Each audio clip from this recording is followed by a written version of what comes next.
대한민국의 역사 속엔 어둠의 시간이 있습니다. 1910년이죠. 8월 22일 한일 합방 조약이 체결되죠. 경술국치입니다. 그리고 우리가 다 잘 아는 대로 1945년 8월 15일 해방을 맞습니다.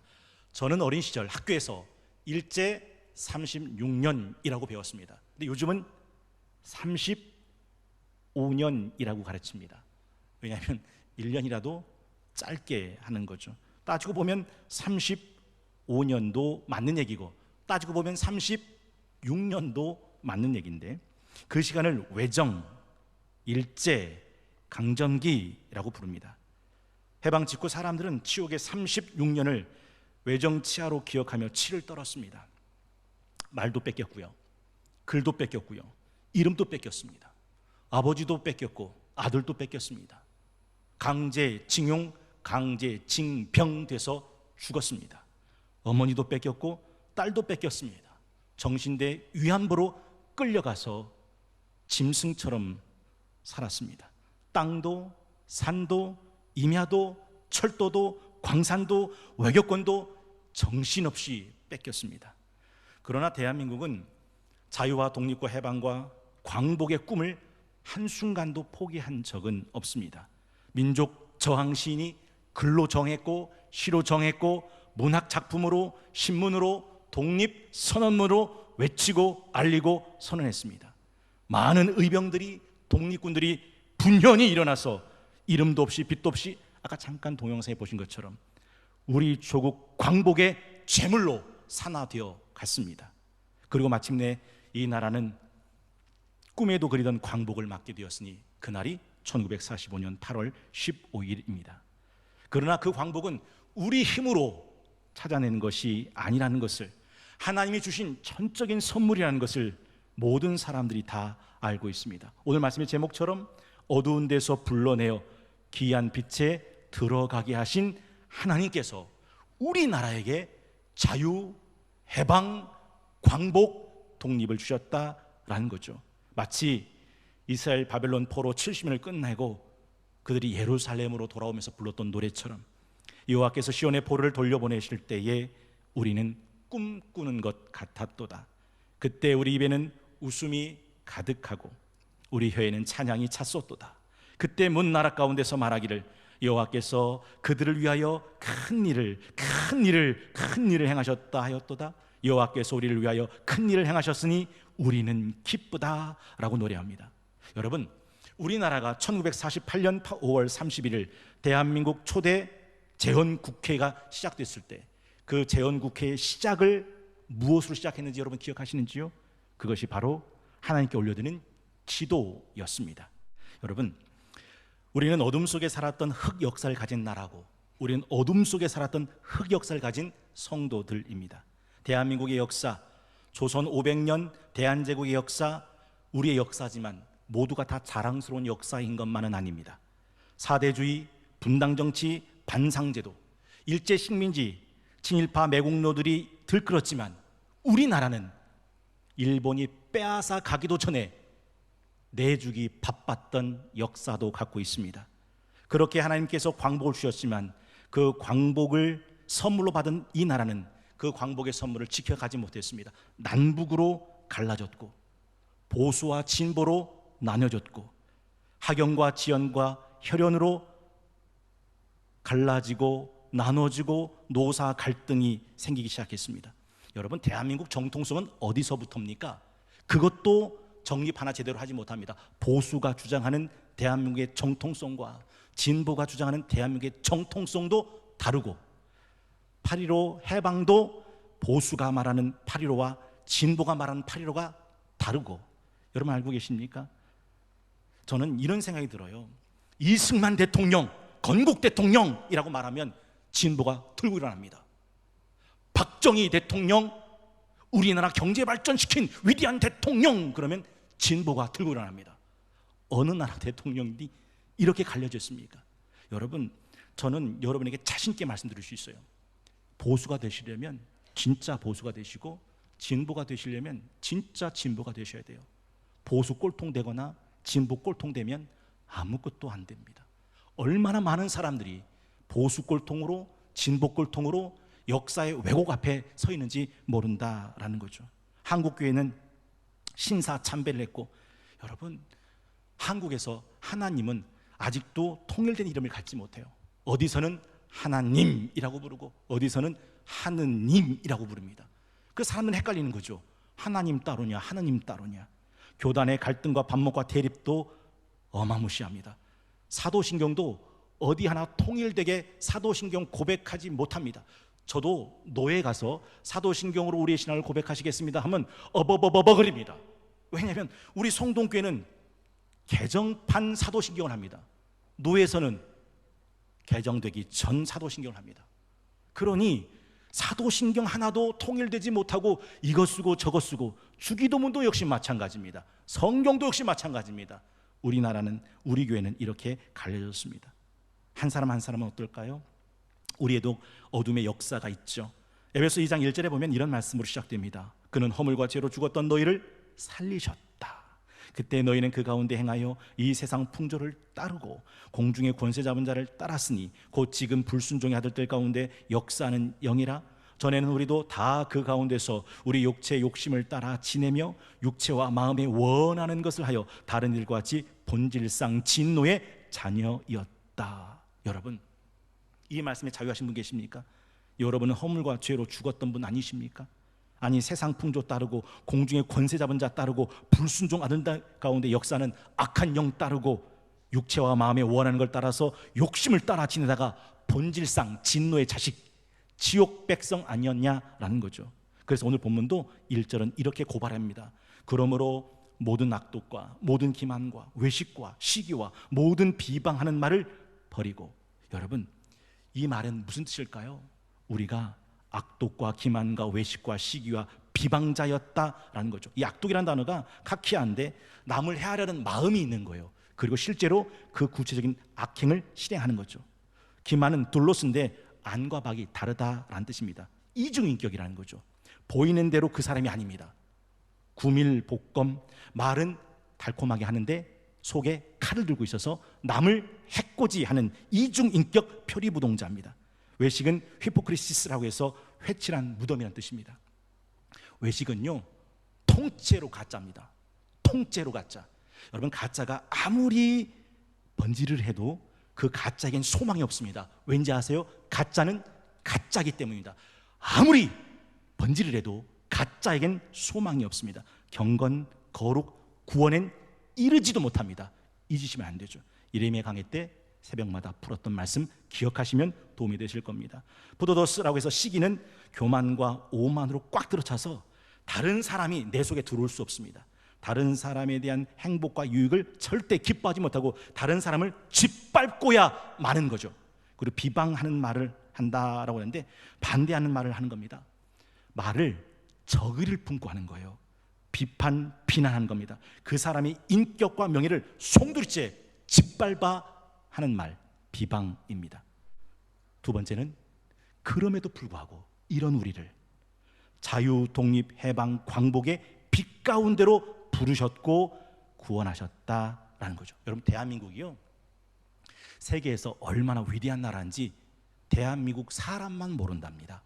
왜냐하면 대한민국 안에만 사니까 우리나라가 얼마나 위대한 나라인지 국민들이 모른다는 거죠. 사실 전 세계에서 가장 우뚝 선 빛나는 대한민국, 경제, 교육, 국방, 무역, 외교, 반도체, 지하철, 인터넷, 조선사업, 한류 드라마 압권입니다. 이 사진을 한번 보면 10마디가 필요 없습니다. 이 사진 한 장이면 되죠. 이 사진 한 장이 우주에서 한반도를 찍은 사진인데 대한민국이 얼마나 빛나는 한국이 되었는지를 보여주는 사진이죠.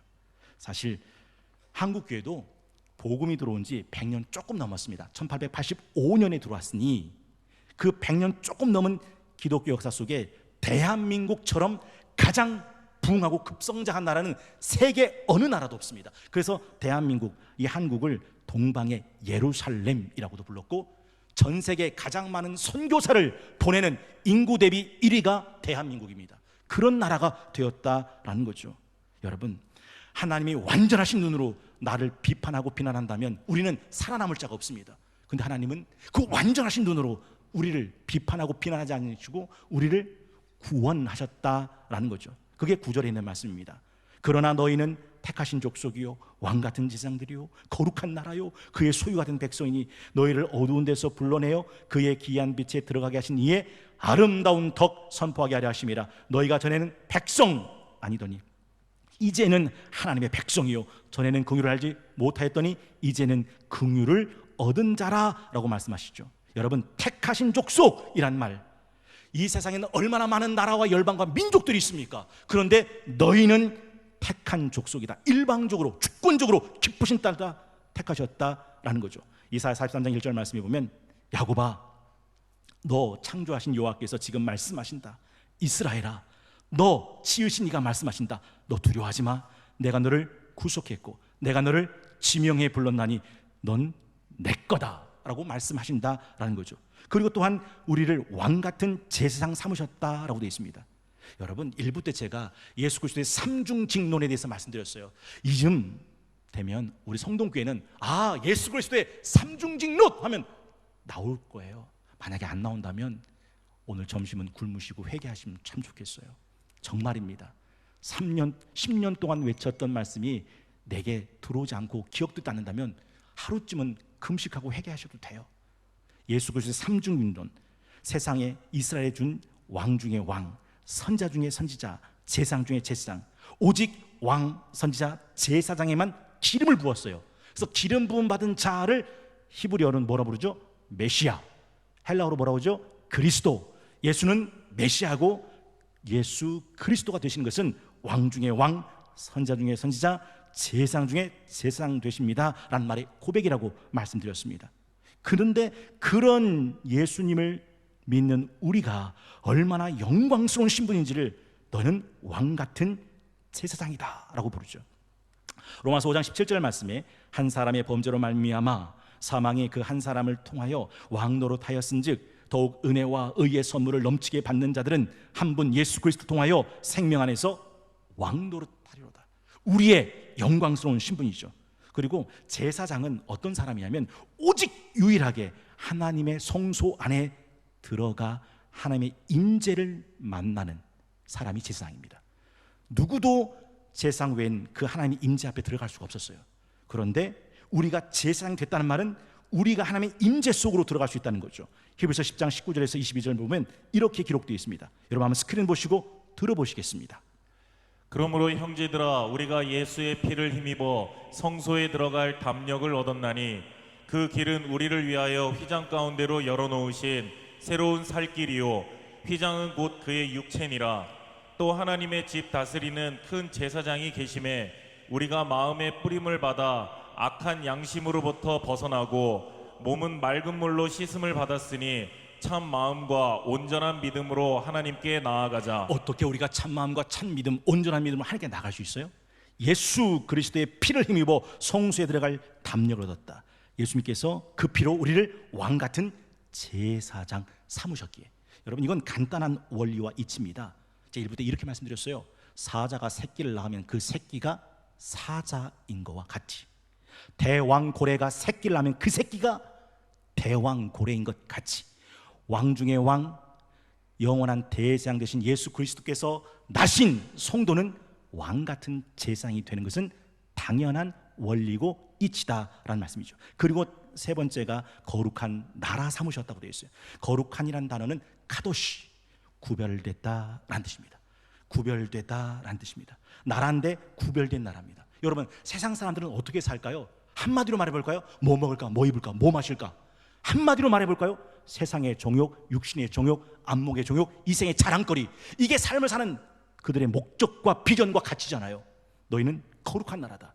이 세상에 살지만 목적과 방향과 가치가 다르다라는 거예요. 먹든지 마시든지 뭘 하든지 하나님의 영광을 위해 하라. 사람의 제일된 목적이 무엇이뇨?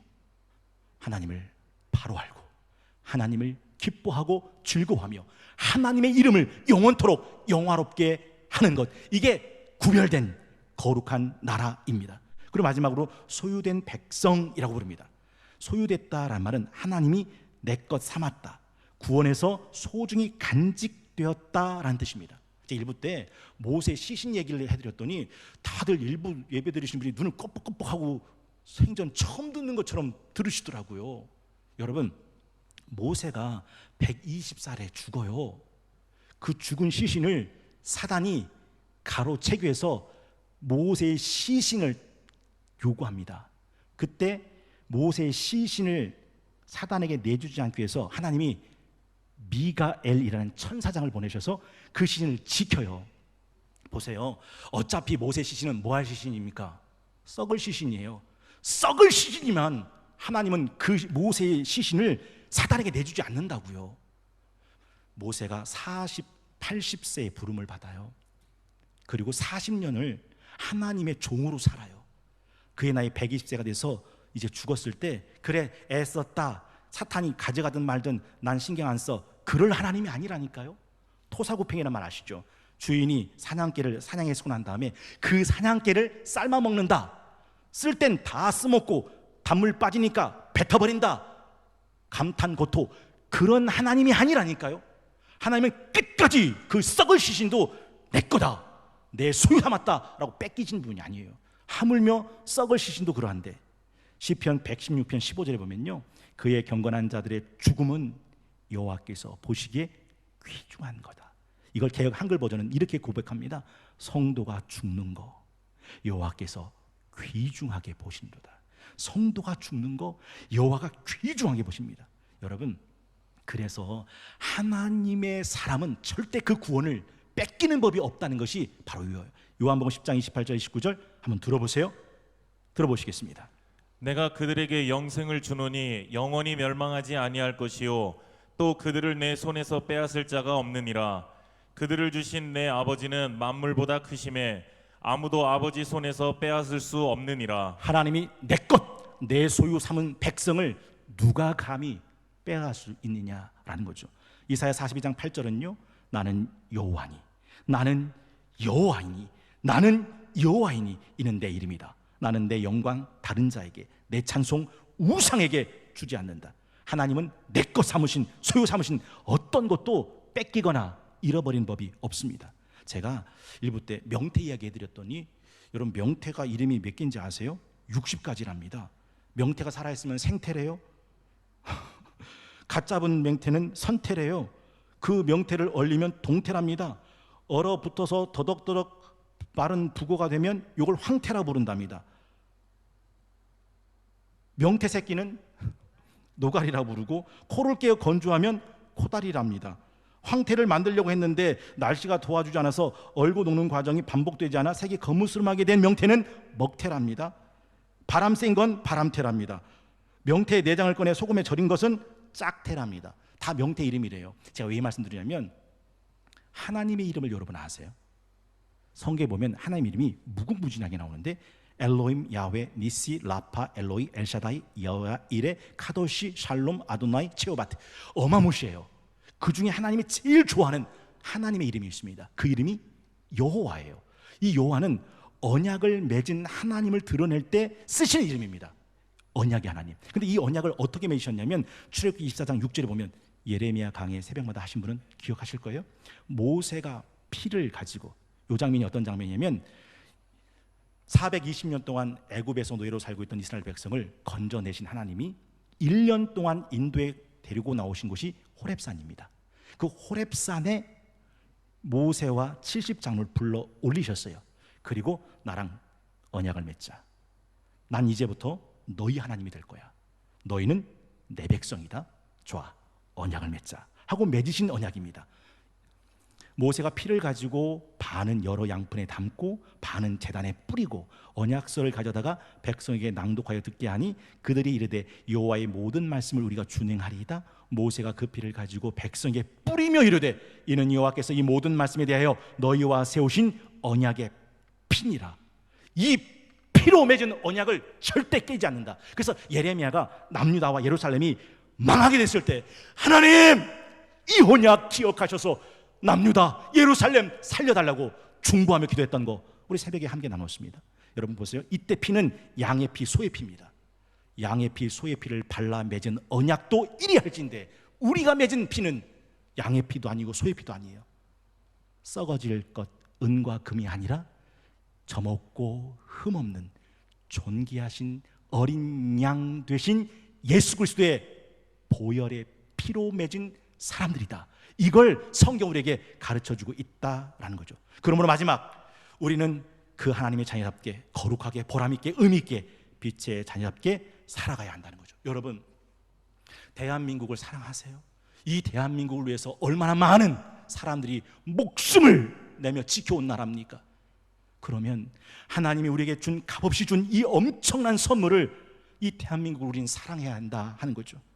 저는요, 애국가를 힘있게 목청있게 불러보고 싶었습니다. 근데 여기는 애국가를 좋아하는 분도 계시지만 왜 애국가를 부르냐 라고 하는 분도 계세요. 여러분, 잊지 마십시오. 이 대한민국은 하나님이 우리에게 주신 엄청난 선물이에요. 이기상과 이 마음으로 충성을 다하여 괴로우나 즐거우나 나라 사랑하세. 괴로우나 즐거우나 나라 사랑하세. 여러분, 그리스도인의 생활이라고 하는 이 칼빈 기독교 강요를 어제 들으셨습니까?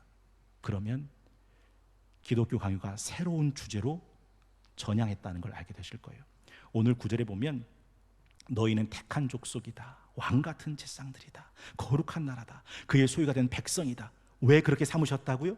이는 너희를 어두운 데서 불러내어 그의 기이한 빛에 들어가게 하신 이의 아름다운 덕 선포하게 하려 하심이라. 광복 77주를 맞는 평화통일주일 아침, 어두운 데서 불러내어 그의 기이한 빛에 들어가게 하신 하나님, 어두운 데서 불러내어 그의 기이한 빛에 들어가게 하신 하나님이라는 제목을 가지고 함께 말씀의 은혜를 나눴어요. 여러분, 한번 여쭤볼게요. 여러분의 언, 행, 심, 사, 어둠 속에 있지 않으세요? 내 말을 사단이 잡고 있지 않으세요? 내 행동을 악한 영이 사로잡고 있지는 않으세요? 내 마음과 내 생각이 견고한친에 묶여 있지는 않으세요? 이 언행심사에서 나를 건져내 그분의 기이한 빛 가운데로 인도하실 분은 오직 한 분, 하나님 예수 그리스도밖에 없다는 거죠. 그래서 기도해야 돼요. 어두운 가운데서 당신의 밝은 빛으로 인도하신 그날의 은총을 내 언행심사 속에서도 달라고. 말 함부로 하고 부정적으로 하고 더럽고 불결한 삶을 살면서도 내가 하나님 믿는 사람이라고 말하는 이 위선 속에서 나를 건져달라고, 이 외식 속에서 나를 건져달라고 하나님이요 라고 간구해야 된다라는 것이죠. 성경에 보면 이런 말씀이 있어요. 말씀을 듣고 말씀대로 사는 사람은 그 집을 반석 위에 세운 사람과 같아서 비 오고 바람 불고 창수나도 무너져 내리지 않고. 마태복음 7장 24절 이하인 말씀입니다. 말씀을 들었는데 말씀대로 살지 않는 사람은 그 집을 모래 위에 지은 사람과 같아서 비가 오고 바람 불고 창수나면 그 집이 와장장창 무너져 내린다라는 말씀입니다. 그래서 오늘 베드로는 우리에게 뭐라고 가르쳐주고 있습니까? 2절, 갓난아기들 같이 순전하고 신령한 젖 사모해라. 하나님의 말씀을 말하죠. 이는 그로 말미암아 너희로 구원에 이르도록 자라가게 하려 함이라. 4절은 사람에게는 버림바가 되었으나 하나님께는 택하심을 입은 보배로운 산돌이신 예수께 나아가 너희도 산돌같이 신령한 집으로 세워지고 예수 그리스도로 말미암아 하나님이 기쁘시게 받으실 신령한 제사를 드릴 거룩한 제사장이 될지니라. 6절을 한번 함께 읽어보겠습니다. 시작. 성경에 기록되었으되 보라 내가 택한 보배로운 모퉁이 돌을 시온에 두노니 그를 믿는 자는 부끄러움을 당하지 아니하리라. 모퉁이 돌 예수를 그 가운데 두느니 그를 믿는 자는 부끄러움을 당하지 않는다. 그런데 7절에 보니까요, 그러므로 믿는 너희에게는 보배이나, 믿는 사람한테는 보배지만 믿지 않는 자에겐 건축자들이 버린 그 돌이 모퉁이의 머릿돌이 되고 또한 부딪히는 돌과 걸려 넘어지게 하는 바위가 될 뿐이다 라고 말씀하고 있습니다.